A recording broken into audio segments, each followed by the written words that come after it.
It was supposed to be a simple weekend getaway, the kind of trip where you leave behind the clutter of city life for a few days and recharge your batteries. A cabin in the woods, far away from any bustling towns or crowded streets. Just nature, some peace, and quiet. That's all I wanted. I drove up there myself, taking the winding roads that slowly disappeared into the thickening trees.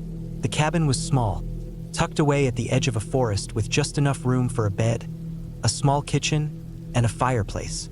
A rustic place, the kind of spot you could rent from some old couple who'd built it decades ago. I had been to cabins like this before, nothing fancy, but they always had a sort of charm. This one was no different. The air smelled fresh, like pine and damp earth. The trees seemed to stretch up into the sky endlessly, their tall, thin trunks rising above the undergrowth. I could hear birds chirping in the distance, and the occasional rustle of small animals moving through the brush. It was peaceful. I unlocked the front door with the key I had picked up from the rental office in town and stepped inside. The wood floors creaked beneath my feet, and the scent of cedarwood hit me almost immediately. The cabin was simple, old but well-maintained. A couple of windows let in the light, casting soft shadows across the room. The bed was in the corner by the window, with a thick quilt spread across it. There was a fireplace on one side, and a small table with 2 chairs sat near the kitchen. The whole place had the kind of quiet charm I'd expected, even if it was a little more worn than I imagined. After I unpacked, I made myself a cup of tea and sat down by the window. The view was incredible. A small stream ran through the trees, winding its way down the hillside. There was a rough path that led deeper into the forest, but I decided against it for the time being. I wanted to relax first, not rush into a hike. Nightfall came quickly. It wasn't unexpected. The cabin was far enough in the woods that the sun dipped behind the hills early, leaving the sky a dark canvas full of stars. The silence out here was different from the silence at home. It was a natural silence, filled with the distant sounds of the forest. But after a while, the stillness started to feel thick, not uncomfortable, but noticeable. I lit the fireplace, the crackling of the wood filling the space with warmth. It was cozy, the firelight flickering against the walls. I pulled a chair closer and set my tea on the table beside me. The evening was calm, and I began to unwind. I wasn't tired yet, so I decided to explore the cabin a little more. There was a small set of stairs leading down to a basement, a door that I hadn't noticed at first. I pulled it open and descended into the cool, musty air. The basement was what you'd expect from an old cabin. Stone walls, a dirt floor, and cobwebs in every corner. There wasn't much in here besides some old furniture covered in sheets, and a few boxes stacked against the far wall. I wasn't particularly interested in any of it, but there was something unsettling about the space. It was too quiet, even for a basement. I glanced around, my eyes adjusting to the dim light, but nothing seemed out of the ordinary. I backed up the stairs, the creak of the wooden steps echoing loudly in the empty space. Upstairs again, I felt a bit better, but the quietness of the night was starting to get to me. The wind had picked up outside, and the trees groaned under its pressure. The fire was slowly dying down, so I stoked it with a few more logs before retreating to the bed. The night passed uneventfully at first. I woke up a few times, the cold air creeping through the cracks in the cabin's old windows. I pulled the blanket tighter, but each time I dozed off again, it felt like I was sinking deeper into an uneasy sleep. The feeling was hard to place, but it was there, like something just beyond the edge of my awareness, always on the verge of becoming something real. By morning, I had decided to take a walk. The cabin was tucked far enough away that there was no one around, no other hikers or campers nearby. I dressed in a warm jacket, grabbed a bottle of water, and headed out the door. The path that ran by the cabin was rough but clearly used. I followed it, walking deeper into the woods, the ground soft and damp beneath my boots. As I walked, the sounds of the forest seemed to surround me. The rustle of leaves in the wind, the call of distant birds, the crunch of twigs underfoot. I wasn't sure where I was going, just enjoying the time to myself. The trees grew denser as I walked, and soon the path split. One trail veered off toward the left, down a small hill, while the other went straight ahead into even thicker woods. I didn't know which one to take, but my curiosity got the best of me. I chose the trail that led downhill. The further I went, the quieter it got. The air felt thicker, heavier, like the trees were closing in around me. I pushed forward, the faint sound of the stream somewhere off in the distance guiding me. My eyes darted between the trees, and I noticed the undergrowth had become more tangled, the trail harder to follow. The path took a sharp turn, and that's when I saw it. At first, I thought it was just another abandoned shed or a long-forgotten structure left to rot. But as I stepped closer, the sense of unease deepened. This wasn't just a shed. It was a cabin. A small, rundown cabin that looked almost identical to the one I was staying in, but it was older, much older. Its wood was weathered and darkened with age, and the windows were broken, covered with thick layers of grime and dust. I hesitated for a moment, staring at it. Something about the place felt wrong, like it didn't belong here. My mind raced with questions. Who had built this cabin? Why was it abandoned? And why was it so close to the cabin I was staying in? I tried to push the unease aside, chalking it up to my overactive imagination, and made my way toward the door. It was cracked open just enough that I could peek inside. I took a deep breath and stepped over the threshold. The air inside was cold and stale, the scent of damp wood and decay thick. The interior was dark, the faint light from outside barely reaching the corners. There was nothing in here except for some broken furniture and piles of leaves and dirt that had blown in through the open door. But then I noticed something strange. At the far side of the room, next to a collapsed pile of wood, was a piece of paper. It looked like it had been there for years, yellowed with age. I walked over to it and unfolded it carefully, my heart pounding in my chest. It was a map, a hand-drawn map of the area. The trails, the streams, the cabins. But there was something marked on it that made my stomach drop, an X placed over the very spot where my cabin stood. I stumbled back, the paper slipping from my hand and drifting to the floor. My mind raced as I tried to process what I had just seen. I couldn't make sense of it. Why would someone mark that location on the map? Who else knew about this place?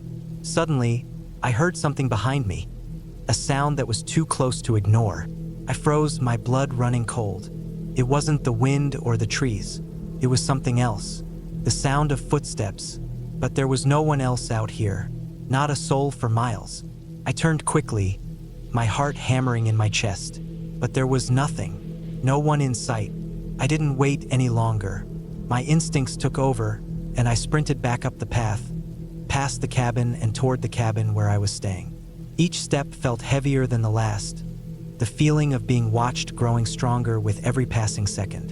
When I finally made it back, I locked the door behind me and threw myself onto the couch, breathing heavily. My hands were shaking. I didn't know what I had stumbled upon out there, but I knew one thing for sure. I wasn't going back out there. Not today, not tomorrow, not ever. The rest of the weekend passed in a blur. I didn't leave the cabin again. I didn't want to. My mind kept returning to that map and the footsteps I'd heard. Whoever had left that map, whoever had been out there, wasn't someone I wanted to meet.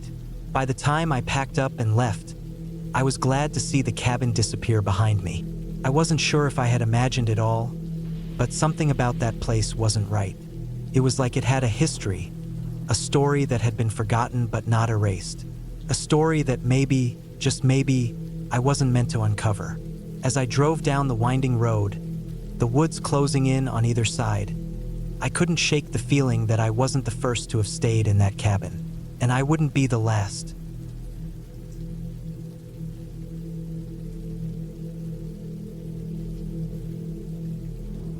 I'd never been to this part of the woods before. When I signed up for this weekend getaway, I didn't really know what to expect. The idea had sounded nice at first.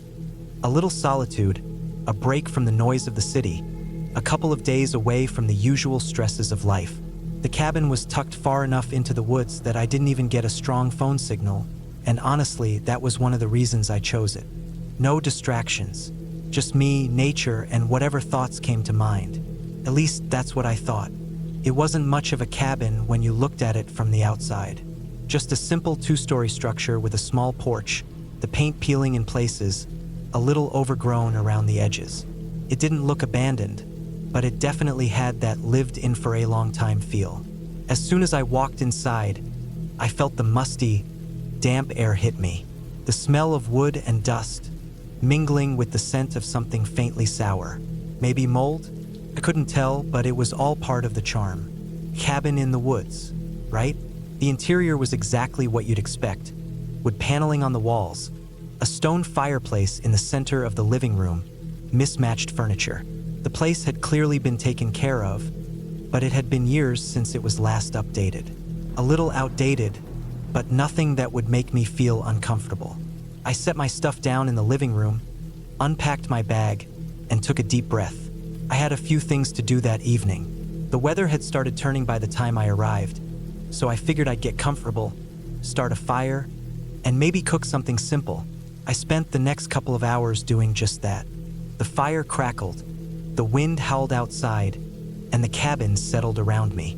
At one point, the electricity flickered and then went out, which wasn't surprising. It wasn't exactly a modern place. I wasn't bothered by it. I lit a couple of candles and made my dinner. All I had with me were cans of soup and a few snacks, but it felt fine. This was about getting away from everything. I wasn't here to eat gourmet meals. By the time I finished eating, it had gotten late. I settled into one of the old armchairs near the fire, listening to the wind outside. There was something eerie about the way it sounded. The branches scraping against the windows, the occasional snap of a twig in the distance. It wasn't a comfortable wind. Felt threatening. But that's just the woods, right? It's supposed to feel a little unsettling. That's part of the charm. I was trying to ignore the unsettling feeling gnawing at the back of my mind when I heard something. It was faint at first, almost like a shuffle or a faint tapping noise coming from somewhere outside. My heart skipped a beat, but I quickly shook it off. Probably an animal, maybe a raccoon or some small creature moving around. It was nothing. But then, a minute later, I heard it again. This time it was louder, a deliberate knock, like something or someone was tapping on the side of the cabin. I felt a sudden tightness in my chest. The wind had died down, but this sound was still there. There was no mistaking it now. I stood up, slowly, and walked over to the window, looking out. It was too dark to see anything beyond the faint outline of the trees and the mist that had rolled in. The air felt heavier now, thicker. I scanned the surroundings for any sign of movement, but there was nothing. Just the darkness and the woods stretching out in every direction. Nothing looked out of place. After a few seconds, I started to feel foolish. It was probably a branch or something brushing against the cabin in the wind. That was all. The knock had been faint, maybe even my imagination. I turned away from the window, took a deep breath, and decided to just go to bed. I needed sleep, and I wasn't going to waste my time on something that was probably nothing. But as I walked across the room, I heard it again. The knock was unmistakable this time. Clear, sharp, and coming from the porch. It wasn't the wind. It was a sound that didn't belong. I froze. My skin prickled. I couldn't ignore it anymore. Someone or something was outside. I was paralyzed for a few moments, standing there in the middle of the room, just listening. The knock came again, followed by another, louder this time. It was like someone was trying to get my attention. But why? Who would be out here in the middle of nowhere at this hour? I grabbed the flashlight off the counter, my hands trembling, and made my way to the front door. I didn't know what I was going to do once I opened it. Maybe there was some explanation. Maybe someone had gotten lost. But I was certain now, this wasn't some animal or the wind. Someone was out there and they were trying to get in. I reached for the door handle, took a deep breath, and swung it open. Nothing. The porch was empty, the night air cold and thick with fog. The knock had stopped. My eyes scanned the area in front of the cabin, across the dirt path that led into the woods, but there was no sign of anyone. No footprints, no movement, just the dense forest and the eerie silence. I stepped outside, heart pounding in my chest, and shone the flashlight across the yard. Still nothing. I couldn't shake the feeling that I was being watched. but I told myself it was just the adrenaline messing with me. I had to find some way to convince myself that this was just some random oddity and nothing to worry about. I took another step forward, my flashlight bobbing with my movement. Suddenly, I heard it again, the unmistakable sound of a footstep on the porch, followed by another sharp knock on the wood. I whipped my head around, shining the light in the direction of the noise. There, in the shadows near the edge of the porch, I saw something. A figure, just standing there. My heart stopped. I couldn't make out any features, just a dark silhouette. My mind screamed at me to run, but I was frozen. The figure didn't move, didn't speak, just stood there, staring. It was so still, I could almost convince myself it wasn't real. Then it stepped forward, its footfall heavy on the porch. I stumbled backward, almost tripping over my own feet as I retreated into the cabin, slamming the door shut behind me. My breath came in quick gasps, and I leaned against the door, trying to steady myself. What had I just seen? Who was that? There was no way anyone should have been out here. Not in this weather, not at this time. I couldn't even hear the sound of footsteps anymore. It was dead silent. The rest of the night passed in fits of panic and hyper-awareness. Every creak of the cabin, every shift of the wood, made me jump. Couldn't sleep. I couldn't bring myself to get comfortable. All I could think about was that figure, that person or whatever it was, standing in the dark, watching me. By morning, I was exhausted, but the sun had finally risen. The storm had passed, and the sky was clear. Still, I was no closer to understanding what had happened. I didn't even want to go outside. I felt sick to my stomach at the thought of seeing that figure again. But I had to. I couldn't just stay cooped up in this cabin forever. I needed to know what was going on. So, I took a deep breath, gathered my courage, and stepped outside. There were no footprints in the dirt, no sign of anyone having been there. The porch was exactly how it had been the night before, empty.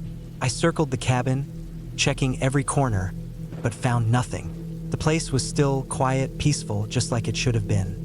I spent the rest of the day trying to shake off the feeling that someone had been watching me, but the unease lingered. I told myself it was just an odd occurrence. Maybe I was overthinking it. I had no real explanation, but I didn't want to let it consume me. When it came time to leave the next morning, I packed up my things, checked the cabin one last time, and left. The woods were still and the air was fresh. It wasn't until I was halfway down the dirt road that I felt myself finally start to relax. Whatever had happened, it was over. But as I drove away, I couldn't shake the feeling that I wasn't alone. That someone or something was still watching from the trees, just out of sight. And I couldn't help but wonder, how many times had it been there, waiting, and would it ever stop? I didn't know. I didn't want to know. But I never went back to that cabin again.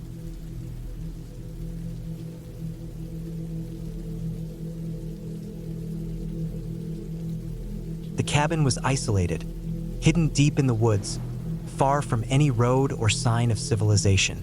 It wasn't what I expected when I first booked it. I'd planned a weekend getaway, a break from the grind of my usual routine. I thought the quiet would be peaceful, a chance to escape the constant buzz of city life. But from the moment I arrived, something felt off, like I was intruding on a place that wasn't meant for people. I'd driven for hours to get there, my car winding through narrow, twisting roads. The GPS had long since given up on helping me, and I was left to navigate by memory and luck. Eventually, after a few wrong turns, I found the dirt path leading to the cabin. It looked exactly like the pictures online, a small, one-story wooden house with a sloping roof, surrounded by tall trees and thick underbrush. The kind of cabin you imagine when you think of getting away from it all. I parked my car in the small clearing out front, the tires crunching against the gravel. The air was thick with the scent of pine and damp earth. I grabbed my bag from the trunk and looked around. The silence was almost suffocating. There were no birds chirping, no rustling of animals in the underbrush.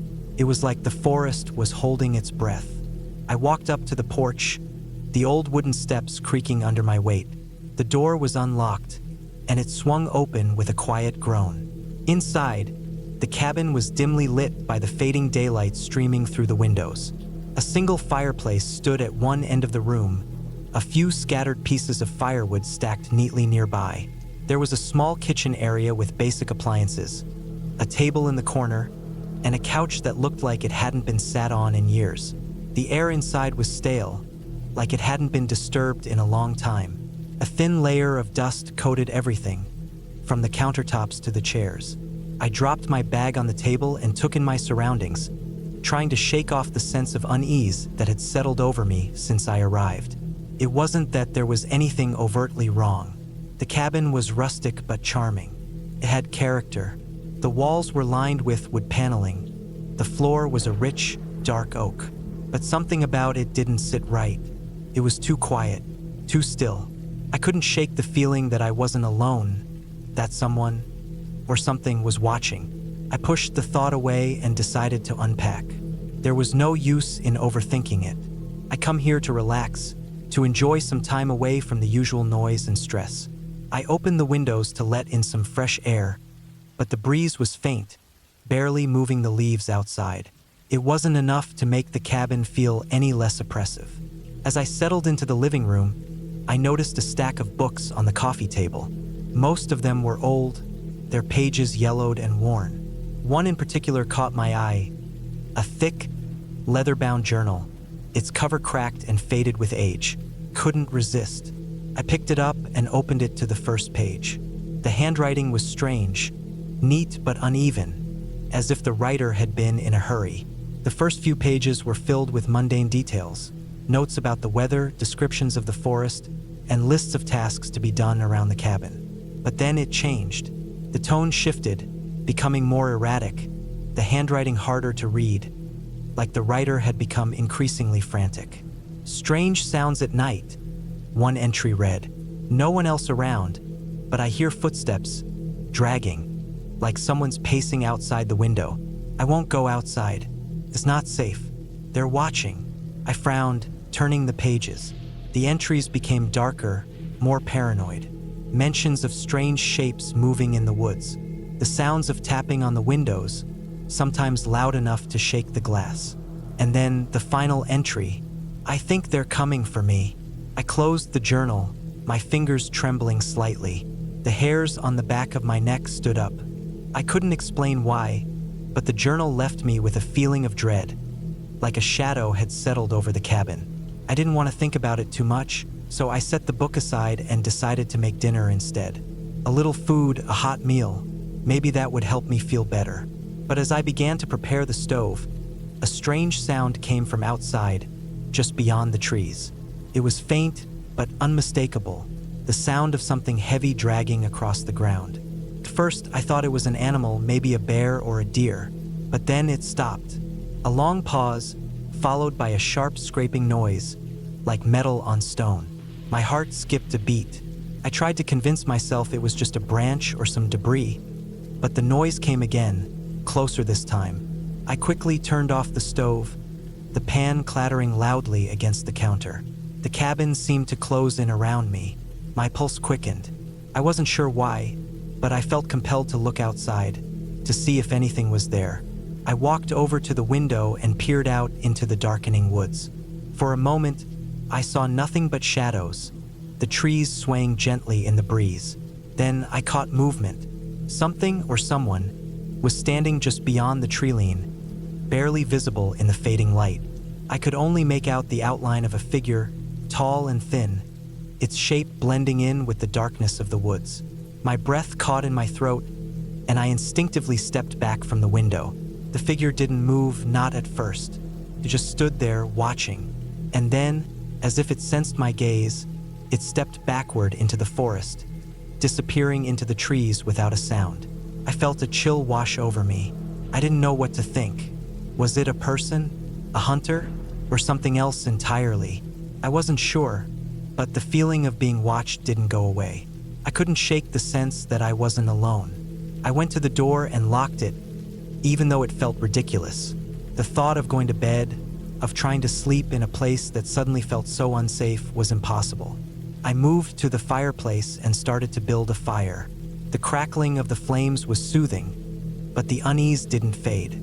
I kept glancing toward the window, half expecting to see the figure again. Nightfall settled in quickly, the moon barely visible behind thick clouds. I sat on the couch, wrapped in a blanket, my eyes never leaving the window. The silence outside was deafening, broken only by the occasional rustle of the wind in the trees. Time seemed to stretch on forever. I must have dozed off because when I opened my eyes, the room was dark, the fire reduced to little more than glowing embers. I hadn't heard anything in a while. Maybe I'd been imagining things. Maybe it was just my mind playing tricks. But then I heard it again, a soft thud, followed by a scraping sound. It was coming from the back of the cabin, near the woodshed. My heart pounded in my chest. I didn't want to look. I didn't want to know what it was, but I had to. I stood up slowly, my legs shaky beneath me, and tiptoed toward the door. The sound came again, closer this time, a dragging, scraping sound, as if something heavy was being pulled along the ground. I didn't think. I opened the door, my heart in my throat. The cold night air hit me like a slap in the face. I stood on the porch, straining my eyes to see anything in the dark. The woods were still, too still, and then I saw it. Just for a moment, in the corner of my eye, a shadow darted between the trees. I couldn't make out any details, just a flash of movement, gone in an instant. I rushed back inside, locking the door behind me. My mind raced. I was alone. No one was supposed to be here, but there was someone or something out there. I didn't know what they wanted or why they were so close, but I had to leave. Without thinking, I grabbed my keys, threw on my jacket, and bolted out of the cabin. The car was still parked in the clearing. I ran toward it, my breath coming in short, sharp gasps, and I didn't stop until I was inside, the engine roaring to life beneath me. I didn't look back. I didn't care what I left behind. The only thing that mattered was getting away, leaving the cabin, and whatever was out there, far behind. I didn't stop driving until I hit the nearest town, my hands still trembling on the steering wheel. And as I pulled into the first gas station I saw, I finally allowed myself to breathe.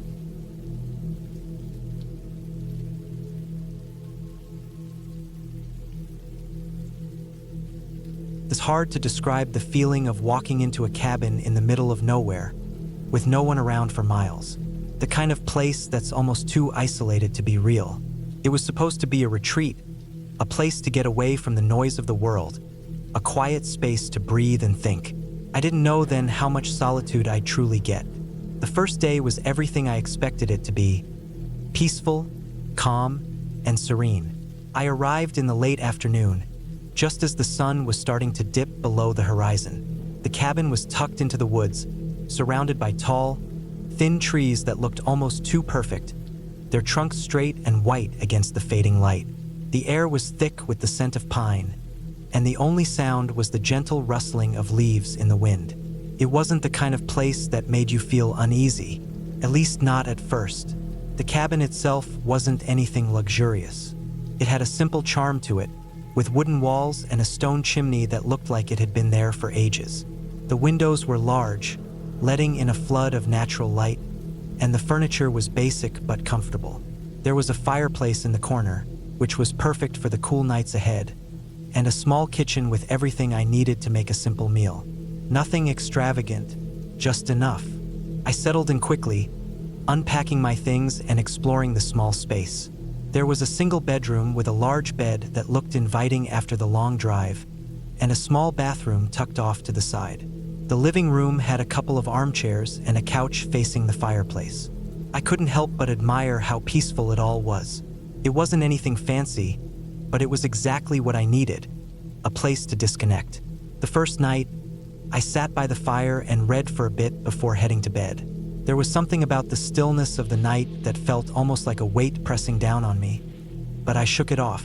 It was just the quiet, the kind of quiet that was almost too loud.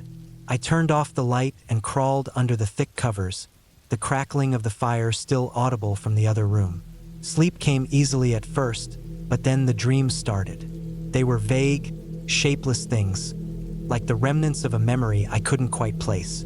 At some point, I woke up in the dark, feeling like something was wrong. Not in a way that you could explain, but in that deep, gut-level sense that something had shifted. I chalked it up to the isolation. The cabin had no electricity, just gas lamps and a generator that barely ran. So the place was dark in a way I wasn't used to. I tried to ignore the unease growing in my chest and rolled over to go back to sleep. The next morning, I woke up late, the sun already high in the sky. The air outside was crisp, and the light filtered through the trees in long, slanted beams. I spent the day exploring the woods, taking long walks along the trail that led into the forest. The isolation was complete. No sounds of traffic, no voices, just the quiet hum of nature. It was peaceful, but that nagging feeling from the night before lingered at the edges of my mind. By the time the sun started to set again, I was ready to return to the cabin. I had wandered further than I'd intended, and the fading light made the trees look even more intimidating. I couldn't help but feel like something was watching me, just beyond the reach of my sight. It was ridiculous. It was probably just my imagination. I tried to brush it off as I walked back, but the sensation of being watched wouldn't go away. When I got back to the cabin, I noticed something strange. The door was slightly ajar. I'm sure I had closed it when I left, but there it was, cracked open, just a few inches. I froze for a moment, my heart skipping a beat. Could have just been the wind, but something told me that wasn't the case. I stepped inside cautiously, my mind racing. The cabin looked the same, nothing seemed out of place. The fire in the fireplace had burned low, and the light from the gas lamps flickered weakly. I spent the evening trying to ignore the creeping sense of dread that had settled over me. I made a quick dinner and ate by the fire, trying to distract myself with a book, but I couldn't concentrate. The quiet was overwhelming, almost suffocating. It wasn't the peaceful kind of silence. It was the kind of silence that made you wonder if you were the only one left. And that thought, that isolation, started to gnaw at me. I went to bed early, hoping that sleep would chase away the unease, but it didn't. I kept waking up, turning over in the dark, trying to shake off the feeling that something wasn't right. I would hear a noise, a rustling sound, like something shifting in the shadows just beyond the edge of my sight. It felt like I was being hunted, even though I was alone. My breath caught in my throat each time I woke, the silence surrounding me somehow worse than the noise of the world. Then, on the third night, things took a turn. I woke up again, but this time I didn't feel like I was alone in the cabin. It was the feeling of eyes on me, the kind that makes every hair on the back of your neck stand up. I listened, heart pounding in the dark, but there was nothing, just the wind outside and the crackle of the fire. But I knew, deep down, something wasn't right. I decided to get up and check the locks on the door. Maybe I'd left one of the windows open or hadn't secured everything properly. When I got to the door, I saw it again. It was open, just like the night before, but this time it was wider, as if someone had pushed it open deliberately. I could feel my stomach drop as I looked out into the darkness, the shadows outside thicker than they had been the night before. My breath was shallow as I reached for the door, my mind screaming at me to leave, to run, but my body froze. I don't know how long I stood there, staring into the dark, but eventually, I stepped outside, my feet crunching on the gravel path. The night was cold, colder than it had been in days. I shivered as I walked around the cabin, checking every window and every corner. I couldn't see anything, couldn't hear anything, but the feeling of being watched never left. My nerves were raw, my senses heightened to every little sound. The rustle of leaves, the snap of a twig. It was all amplified, like the forest itself was alive, watching me. I didn't sleep that night. I sat in front of the fire, my eyes darting to every shadow, every corner of the cabin. Every so often, I would hear something, a creak in the floorboards, a shift in the air. But when I turned to look, nothing was there. I didn't know what was happening. I didn't know if I was just imagining it, or if something truly was out there, in the woods, waiting. But I couldn't stay there anymore. I couldn't stay in that cabin with the doors that wouldn't stay closed and the feeling that someone, or something, was just beyond my sight. The next morning, I packed up my things quickly, my hands shaking as I stuffed clothes into my bag. The sun had barely risen, but I didn't care. I needed to leave. I didn't know what was going on, but I couldn't be there anymore. As I walked out the door, I turned one last time to look at the cabin, my chest tight with fear. The door was shut now. The place was quiet again, but I didn't trust it. I drove away as fast as I could, not daring to look back, my heart still racing from the anxiety, from the panic that had gripped me. As I left the woods behind, the feeling of being watched began to fade, and the normal world started to feel real again. I didn't know who or what had been in that cabin with me, or if I just imagined it all. But I didn't care. I wasn't going back there. When I got home, I never spoke of it to anyone.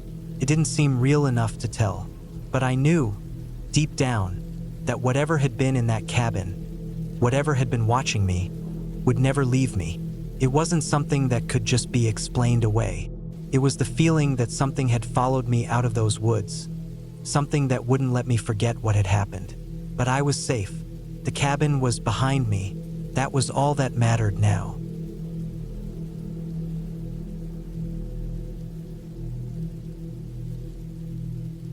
I had been looking forward to a quiet weekend alone for months. Life in the city had worn me down. The noise, the pace, the people everywhere. It all added up. I needed to get away, and I thought the cabin would be the perfect place. My cousin had bought it a year ago, up in the northern woods, not far from a small lake. He barely used it and said I could stay whenever I wanted. I told him I'd go up Friday morning and be back by Monday. He just said to take my time.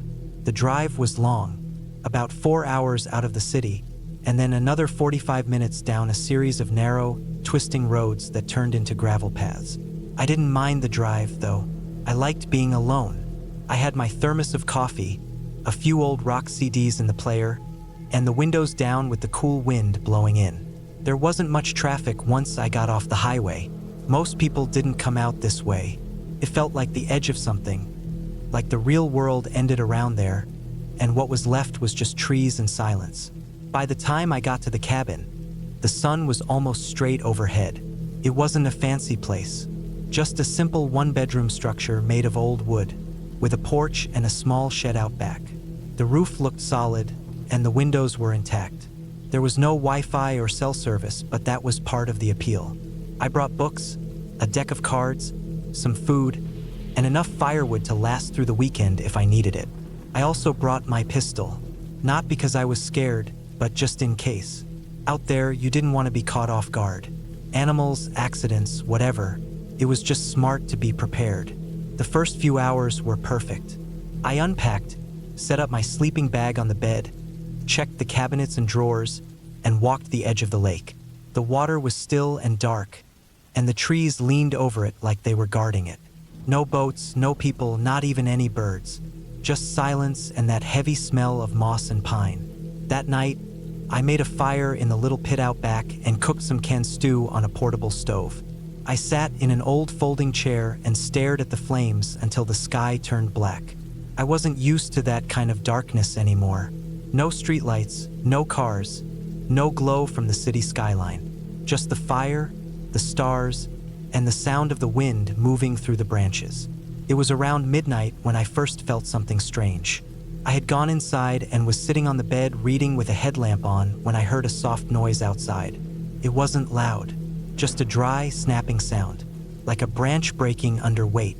At first, I thought it was just a deer or maybe a raccoon, but then I realized it wasn't just one snap. It was a few spaced out, moving. I turned off the headlamp and sat still. My ears adjusted. I heard the wind again, and then another snap. Closer. I stood up quietly and moved to the window. Couldn't see much, just the shapes of trees and the outline of the shed. I waited a few minutes, but the sound didn't come again. I told myself it was nothing and tried to read again, but I kept looking up at the window, listening. That night, I didn't sleep well. Every time I drifted off, I'd wake up and stare at the ceiling, listening. There were no more noises, but something in my gut didn't feel right. It was that low kind of dread that just sits under your ribs and doesn't go away. The next morning, I stepped outside to clear my head. The sky was overcast, and everything felt damp. I walked the short trail that looped behind the cabin and down toward the lake again. That's when I noticed it. Near the back of the shed, the ground was disturbed, like someone had walked through the wet leaves and left marks. They weren't clear footprints, more like smudges, but they were fresh. I hadn't been over there since arriving. I checked the shed. The door was locked with a rusted padlock my cousin had put on it. I jiggled it, still secure, but the side of the shed had scratches, deep ones, like someone had dragged something sharp across the wood. Not an animal. The scratches were too straight, too deliberate. I stared at them for a while, then went back inside. I didn't tell myself it was nothing this time. I got the pistol out of my duffel bag and loaded it. I left it on the little table near the door. I still didn't think I was in danger, but I wasn't going to take chances. That afternoon, I tried to distract myself. I made lunch, chopped some more wood, and even started writing in a little notebook I'd brought. I wrote about the trees, the lake, the silence, but my eyes kept going back to the window. Around 4 p.m., I heard the noise again. This time it was from the front, near the porch. I stepped out slowly, pistol at my side. Nothing. The wind had picked up, and the trees were swaying. The leaves rustled like whispers, but there was nothing on the porch or the path. I walked a few yards out, scanned the woods. Still nothing. I stayed outside for an hour after that. I didn't want to be caught off guard inside. I paced the porch, watched the woods. It started to rain a little, a cold drizzle that made everything slick. I finally went in, locked the door, and pushed the table against it. That night was worse than the first. I tried to sleep with the pistol under my pillow. Around 2 a.m., I woke up to a metallic clinking sound, like metal tapping against metal. I froze, came again, then again. I grabbed the pistol and crept toward the front door. It was coming from the shed. I opened the door as quietly as I could and stepped onto the porch. The rain had stopped, but the ground was muddy. I moved slowly toward the shed. The clinking stopped. I stood there for a long time, gun pointed, listening. Nothing. Then I saw it, the padlock. It was still there, but it was bent, like someone had tried to pry it open. The scratches were deeper now, longer. I backed up, gun raised, and circled the cabin once. No one. Nothing moved. Back inside, I didn't even try to sleep. I sat at the table until dawn, gun in hand, staring at the door. When the sun came up, I packed my bag. I didn't care that it was only Saturday. I wasn't staying another night. I locked the cabin behind me and started walking to where I'd parked the car, about a quarter mile down the dirt road. When I got there, I stopped cold. The driver's side door was open, not wide, just cracked a little. I knew I'd locked it. I always did. I checked the inside. Nothing was taken, but the glove box was open and the papers were on the seat. Someone had been in there. That was the last straw. I got in, locked the doors, and started the engine. The car started fine, and I drove out of there faster than I should have. My tires kicked up gravel and mud. I didn't stop until I hit the main road. Back in the city, I called my cousin, told him what happened. He drove out a few days later and said it looked like someone had been trying to get into the shed for a while. The scratches were fresh, and the lock was warped. He replaced it and added a second one. A few weeks later, he called me, said the shed had been broken into. The door was off the hinges. Inside, some of his old tools were gone, and a dirty sleeping bag was balled up in the corner. Someone had been living in there. No idea how long. Could have been months. I never went back. To this day, I still think about that weekend. About the scratches, the footsteps, the bent lock, the open car door. I think about how close I probably came to meeting whoever was out there. Maybe they were just squatting, trying to stay warm. Maybe they were dangerous. I don't know, and I don't want to know. What I do know is this: when you're alone out in the woods, you're never really alone. People think the wild is peaceful, empty, safe. It's not. It hides things. People who don't want to be found. People who are watching, waiting. I was lucky. I left before anything worse happened. But I'll never forget the feeling of being watched, the sound of that metal clinking in the rain, or the open door of my car. And I'll never go back to that cabin again.